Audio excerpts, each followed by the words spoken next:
নমস্কাৰ। আজি এই নেহৰু আঞ্চলিক হাইস্কুলত দেৱচাৰ থানগুৰিত আজি এই প্ৰমোদ বড়োই ইয়াতে মন্তব্য ৰাখিবলৈ সোণালী জয়ন্তী আহিব। ইয়াৰ লগতে আজি সাংস্কৃতিক সন্ধিয়াৰ বিশেষ আকৰ্ষণৰ বাবে মাজনিশা গীতাশ্ৰী ৰামচিয়াৰীক গান গোৱাৰ কাৰণে ইয়াতে মাতা হৈছে।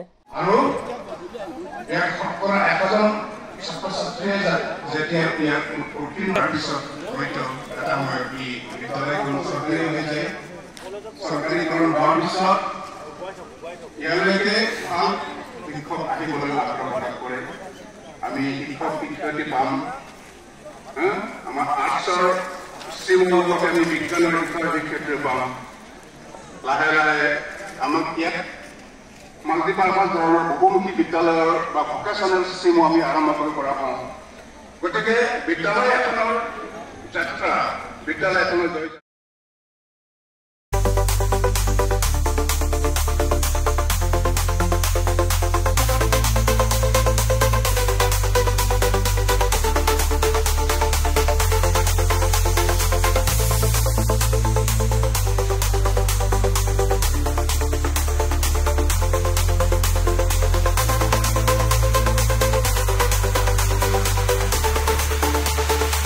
ডাঙৰীয়া,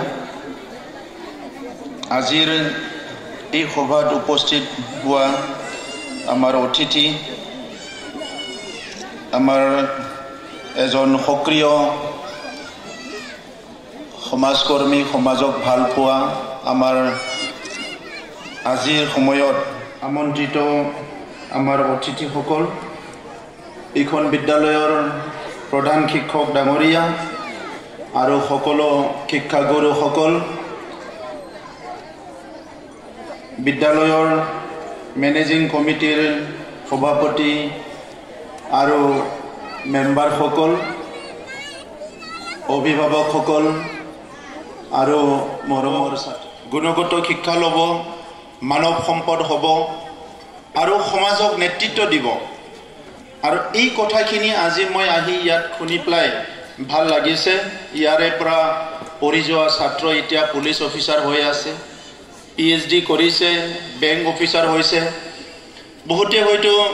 ভাল খেতিয়ক হৈছে। সমাজৰ বিভিন্ন দায়িত্ব ল'ব পৰা ব্যক্তি এই বিদ্যালয়ৰ পৰা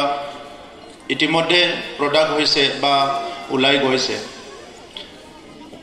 আমি শিক্ষাৰ কথা পতাৰ লগে লগে আমাৰ ছিনিয়ৰসকলৰ মনত বহুত কথা আহে, কাৰণ আগতে আমাৰ ছিনিয়ৰসকলে, জ্যেষ্ঠসকলে শিক্ষা গ্ৰহণ কৰিবলৈ দূৰ দূৰলৈ যাব লগা হৈছিলে। কোনোবা খোজকাঢ়ি গৈছিলে, চাইকেলেৰে গৈছিলে, বহুত কষ্ট কৰি শিক্ষা গ্ৰহণ কৰিছিলে। ইয়াৰ অলপ আগত যদি আৰু যাওঁ, এটা সময়ত আমি শুনিছোঁ যে আশ্ৰমত থাকি ৰাজা মহাৰাজাৰ দিনত শিক্ষা গ্ৰহণ কৰিছিলে। কিন্তু আজিৰ যিটো শিক্ষা পদ্ধতি আৰু আজিৰ যিটো শিক্ষাৰ এটা পৰিৱেশ আমি সৃষ্টি কৰিছোঁ, ইয়াত আমাৰ ছাত্ৰ ছাত্ৰীসকলে, আমাৰ ল'ৰা ছোৱালীবিলাকে নিজৰ ঘৰৰ পদূলিতে বিদ্যালয়বিলাক পাইছে। সেই সময়ৰ শিক্ষা আৰু আজিৰ শিক্ষা বহুত ডিফাৰেঞ্চ হৈছে। শিক্ষা পদ্ধতি আৰু শিক্ষা নীতি সদায় সলনি হৈ থাকে। এটা পৰিৱেশৰ, এটা পৰিস্থিতিৰ যিটো দাবী, এই পৰিস্থিতিৰ দাবীটো লৈ পেলাই আমাৰ শিক্ষা যি কাৰিকুলামবিলাক তৈয়াৰ কৰা হয় আৰু সেই হিচাপে শিক্ষাটো আমাৰ ছাত্ৰ ছাত্ৰীক দিয়া হয়। কিন্তু গোটেই কথাটো ডিপেণ্ড কৰে আমাৰ টিচিং লাৰ্ণিং প্ৰচেছৰ ওপৰত। এটা হ'ল চিলেবাছটো কি বনাইছে, আমাৰ টেক্সট বুকছটো কি বনাইছে, কাৰিকুলামটো কেনেকৈ বনাইছে, ইয়াৰ ওপৰত নিৰ্ভৰ কৰে। আনটো হৈছে আমাৰ টিচিং লাৰ্ণিং প্ৰচেছৰ ওপৰত। এতিয়া বিদ্যালয়খন বনালোঁ, বিদ্যালয়খন ভাল ঘৰ এখন লাগে, ঘৰখন সুন্দৰ হ'ব লাগে, টিং থাকিব লাগে, ফেন থাকিব লাগে, চিলিং থাকিব লাগে, টয়লেট থাকিব লাগে, সুন্দৰ এটা পৰিৱেশ থাকিব লাগে। আৰু ভাৰতৰ স্বাধীনতাৰ এই ৭৮ বছৰলৈকে আমাৰ বিভিন্ন ৰাজ্যত, বিভিন্ন অঞ্চলত আজিলৈকে আমি শিক্ষা অনুষ্ঠানবিলাকক যেনেকৈ লাগে তেনেকুৱা ইনফ্ৰাষ্ট্ৰাকচাৰটো বনাব পৰা নাই। আমি টিভিবিলাকত চালে দেখা পাওঁ, কিছুমান ঠাইবিলাকত বিদ্যালয়বিলাকে ইমান ধুনীয়া ধুনীয়া, য'ত আমাৰ ইয়াতে মহাজন মানুহৰ ঘৰবিলাকত তেনেকুৱা ধুনীয়া নহয়। কিন্তু কিছুমান ঠাইবিলাকত খুব জৰাজীৰ্ণ অৱস্থা আমাৰ ক'বাত নহয় ক'বাত নীতিবিলাকত ভুল হৈ আহিছে নেকি তেনেকা অনুভৱ হয় মানৱ সমাজখন আগুৱাই নিবৰ কাৰণে একমাত্ৰ পথটোৱে হ'ল শিক্ষা আৰু এই শিক্ষাটোকে আমি সবচে প্ৰায়োৰিটিত ল'ব পৰা নাই আমাৰ চৰকাৰী বিভাগবিলাকত 1 2 3 4 হিচাপে গন্তি কৰিলে আগৰ সময়বিলাকত শিক্ষাটো হয়তো 5 6 7 নম্বৰতে আছিল এতিয়া লাহে লাহে লাহে লাহে অলপ ওপৰত আহিছে সেইকাৰণে আমাৰ বিদ্যালয়বিলাক ভেঞ্চাৰ আছিল খুব এলপি স্কুল এমই স্কুল হাই স্কুল বহুত জৰাজীৰ্ণ অৱস্থা বৰষুণ পৰি থাকে ক্লাছ কৰিব নোৱাৰে আৰু ইফালে এইটোতো ইনফ্ৰাষ্ট্ৰাকচাৰৰ কথা কৈ আছো মই টিচিং লাৰ্নিং প্ৰসেছতো কেতিয়াবা বিদ্যালয়ত শিক্ষকে নাহে ভালকে ক্লাছ নকৰে নিজে অধ্যয়ন নকৰে বিভিন্ন সমস্যা এই সমস্যাৰ মাজত আজিৰ যুগটো হ'ল সায়েন্স আৰু টেকনলজিৰ যুগ বিজ্ঞান আৰু প্ৰযুক্তিবিদ্যাৰ যুগ যুগটোৱে পৰিৱৰ্তন হৈ গ'ল আগৰ সময়ত যোনে নিজৰ নামটো লিখিব নোৱাৰে তাক ইলিটাৰেট বুলি কোৱা হৈছিল আৰু যোনে নামটো লিখিব পাৰে লিখিব পঢ়িব জানে তাক সাক্ষৰ বা লিটাৰেট বুলি কোৱা হৈছিল কিন্তু আজিৰ সময়ত আপুনি যদি নিজকে লিটাৰেট বুলি ক'ব বিচাৰিছে আপুনি নিজৰ নাম বা পঢ়িব লিখিব পাৰাৰ লগতে আপুনি কম্পিউটাৰ শিক্ষাও জানিব লাগিব তেতিয়াহে আপোনাক লিটাৰেট বুলি ধৰা হ'ব এই পৰিৱেশটো আমাৰ কিমান পাৰ্চেন্ট মানুহে বুজি পাইছে কিমান শতাংশ মানুহে বুজি পাইছে যে আজিৰ সময়ত যে আমি জানাকে বা আমি নজনাকে আজিৰ যুগটো যে সায়েন্স আৰু টেকনলজিৰ যুগ হৈ গ'ল ইয়াৰ এলাৰ্ম যেটো আছে ঘণ্টি যেটো বজিছে এটো আজিৰ নহয় আমি হাই স্কুলৰ পৰা দিনৰ পৰা শুনি আহিছো আজিৰ যুগটো বিজ্ঞানৰ যুগ কিমান শতাংশ মানুহে গম পাইছে যে আজিৰ যুগটো বিজ্ঞানৰ যুগ আৰু যুগটো বাৰু বিজ্ঞানৰ যুগ কিয় হ'ব লাগে বিজ্ঞানৰ যুগ নহলিওতো হয় কিয় বিজ্ঞানৰ যুগ হ'ব লাগে আমি আগতে খিলৰ যুগ কি কৈছিলে এটো ষ্টোন এজ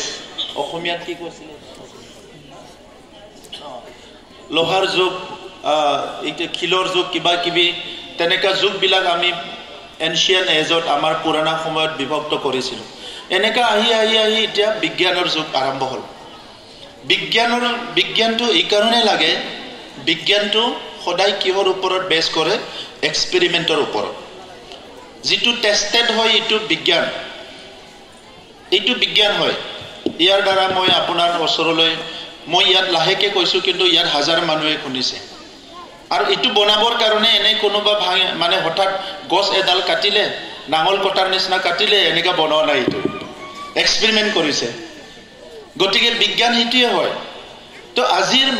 মানৱ সভ্যতাটো আমি বিজ্ঞানৰ দিশেদি নিব বিচাৰিছো কাৰণ আমি আগতে ঘৰ এখন বনাইছিলো ঘৰত নাৰাৰ ঘৰ প্ৰত্যেক বছৰে চেঞ্জ কৰিব লাগে বাৰিষা আহাৰ আগে নাৰাৰ ঘৰটো আমি ভাঙি প্লাই আকৌ নতুন নাৰা কাটি প্লাই ঘৰ বনাব লাগে মই নিজে কৰিছিলো ঘৰত আগতে এটা কিন্তু বিজ্ঞান আহাৰ লগে লগে কি হল আমি পকি ঘৰ বনালো ইঞ্জিনিয়াৰে আমাক ডিজাইন বনাই দিলে টিং বনালো তাৰ মানে 25 বছৰ আৰু চিন্তা কৰিব নালাগে হিটোৱে বিজ্ঞানটো কি কৰে সাস্টেইনেবিলিটি অলপ যি কাম কৰে ইটো টেস্টেড ইটো মানে বৈজ্ঞানিক পদ্ধতিত কৰা হয় আৰু হিটো অলপ সাস্টেইন কৰা হয় বহুত দিনলৈকে ইটো চলি থাকে তো এই যে বিজ্ঞানৰ যুগ ইটো জানিবৰ কাৰণে আমি শিক্ষাটো খুব আন্তৰিকতাৰে সবে ল'ব লাগিব তো শিক্ষাটো আন্তৰিকতাৰে কোনে ল'ব আমি যদি শিশুসকলক কওঁ তোমালোকে ভালকে পঢ়া কিন্তু পঢ়িবলৈ পৰিৱেশটো আমি গঢ়িব পৰা নাই শিক্ষাত 4টা স্তম্ভ আছে প্ৰত্যেকটা স্তম্ভ ষ্ট্ৰং হ'ব লাগিব আৰু ইয়াৰ ভিতৰত সবচে ইম্পৰ্টেন্ট দুটা স্তম্ভটো হৈছে শিক্ষা বিভাগ আৰু শিক্ষকসকল গাৰ্জেনটো অভিভাৱকসকলে বহুতে সচেতন হয় বহুতে সচেতন নহয় সচেতন নোহোৱাৰ কাৰণো আছে তেখেতসকলে দুখীয়া হয় বহুত গাৰ্জেন আছে যিসকলে ভালকে পঢ়িবলৈ সুযোগ নাপালে আগতে সো তেখেতে কিমানলৈকে গাইড কৰিব নিজৰ ল'ৰা ছোৱালী যিসকলে পঢ়া লিখা ইহঁতেতো গাইড কৰি আছে যিসকলে গ্ৰাম্য অঞ্চলত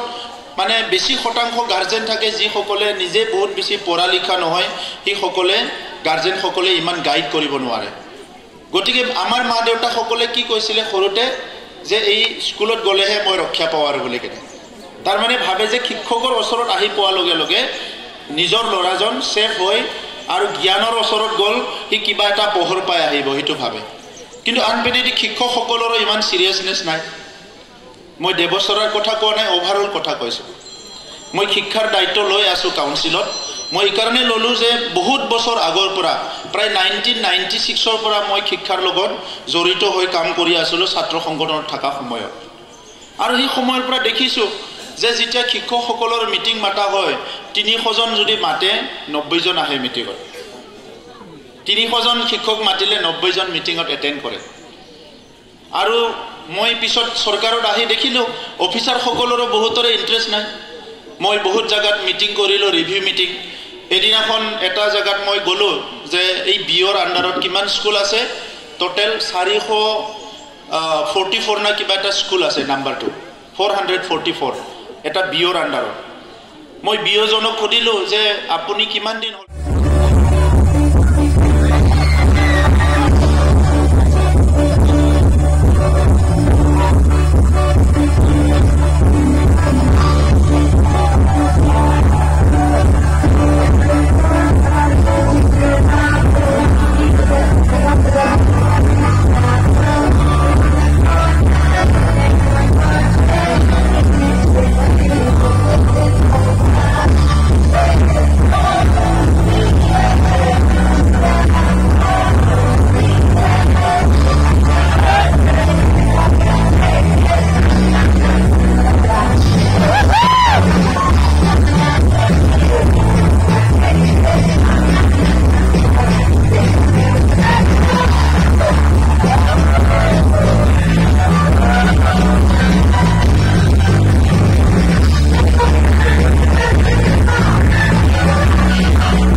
লাগিছে যদি